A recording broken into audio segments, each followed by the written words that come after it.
ইন্নাল হামদুলিল্লাহ সালাতু ওয়াসসালামু আলা রাসূলিল কারীম ওয়া আলা আলিহি ওয়া সাহবিহি আজমাইন।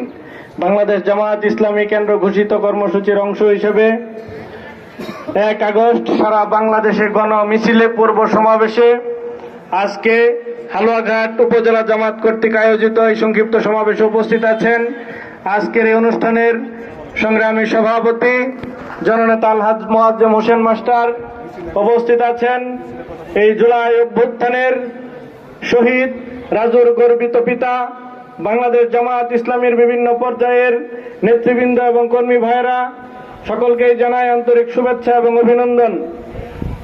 আমরা এখনই মিছিল শুরু করব। আমি এইমাত্র ধুবাউড়া থেকে একটি মিছিল করে এখানে এসে উপস্থিত হয়েছি আপনাদের সাথে শরীক হওয়ার জন্য।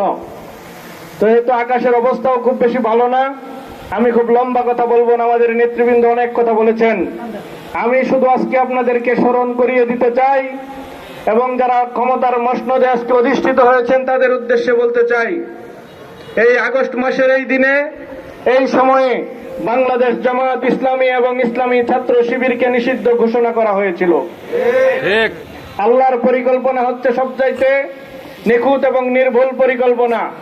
আল্লাহ পরিকল্পনা নিয়ে রেখেছেন বাংলাদেশ জামায়াত ইসলামী এবং ইসলামী ছাত্র শিবির বাংলাদেশের আপাময় জনসাধারণের নেতৃত্ব দিবে। আর যারা বাংলাদেশ জামায়াত ইসলামী এবং ইসলামী ছাত্র শিবিরকে নিষিদ্ধ ঘোষণা করেছিল তারা বাংলাদেশ থেকে নিষিদ্ধ হবে। ঠিক আপনারা দেখেছেন 5ই আগস্ট শেখ হাসিনা সহ তার যারা পদলেহী স্বৈর শাসকের গোষ্ঠী ছিল তারাই বাংলাদেশ থেকে চিরবিদায় নিয়েছে। তাদের পার্শ্ববর্তী প্রভু ভারতের তারা আশ্রয় নিয়েছে। তাই আমরা বলতে চাই, আজকে যারা ক্ষমতায় গেছেন আপনারা কিন্তু আমাদের শত্রু না, আপনারা আমাদের দীর্ঘদিনের মিত্র, আমাদের বন্ধু। আমরা একসাথে 17 বছর ফ্যাসিবাদ বিরোধী আন্দোলনে সংগ্রামে একসাথে আমরা জেল, জুলুম, নির্যাতন, গুম, হত্যা সহ বিভিন্ন জুলুমের শিকার হয়েছি।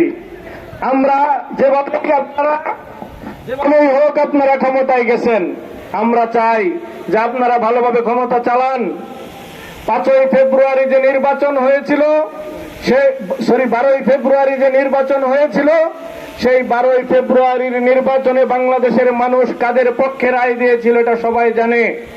আমরা সেই আধিপত্যবাদ বিরোধী শক্তি যারা আছে সবাই, সারা বাংলাদেশের সব মানুষ, মুক্তিকামী মানুষ ইনসাফের পক্ষে ভোট দিয়েছিল। সেই ভোটের রায় আমরা দেখেছি কিভাবে পরিবর্তন করা হয়েছে। আমরা মেনে নিয়েছিলাম, আমরা চেয়েছিলাম বাংলাদেশে যেন আর কোনো সংঘাতের সৃষ্টি না হয়, বাংলাদেশ শান্তির পথে চলুক। কিন্তু একটা কথা আছে, গাদা পানি খায় কিন্তু গোলা করে খায়। আমরা জুলাই পরবর্তী অভ্যুত্থানেই বলেছিলাম যে এই স্বৈরাচারের সবচাইতে বড় দোষর রাষ্ট্রপতি চুপ্পুকে সরান। তখন আমাদের এই যে শিলংয়ের মেড ইন শিলং যে স্বরাষ্ট্রমন্ত্রী এবং লন্ডন ফেরত প্রধানমন্ত্রী সহ সবাই বলেছিলেন সাংবিধানিক জটিলতার কারণে চুপ্পুকে সরানো যায় নাই। আমরা দেখেছিলাম যাকে মানুষ কাউয়া কাদের হিসাবে অভিহিত করত তারাও কথায় কথায় বলতো সংবিধানের দোহাই দিত। সেই সংবিধানের দোহাই কিন্তু আমাদের সেই আবার মেড ইন শিলং সালাউদ্দিন কিন্তু আবার দেওয়া শুরু করেছে। তারা সেই চুপ্পুকে সরাইলো, কিন্তু ঘোলা পানিটা ঘোলা করে তারপরে সরাইলো।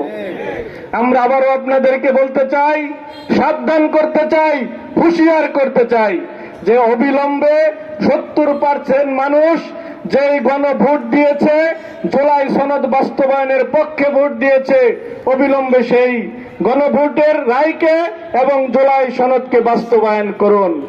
আর যদি বাস্তবায়ন না করুন, সেটা কিভাবে বাস্তবায়ন করতে হয় সেটা বাংলাদেশের সাধারণ মানুষ, খেটে খাওয়া মানুষ, ছাত্র জনতা তারা কিন্তু জানে না। আমি সবসময় বলি একটা কথা, যে বিএনপি যতই চেষ্টা করুক আওয়ামী লীগের মতো স্বৈরাচার হতে পারবে না, আওয়ামী লীগের মতো জুলুমবাজ হতে পারবে না।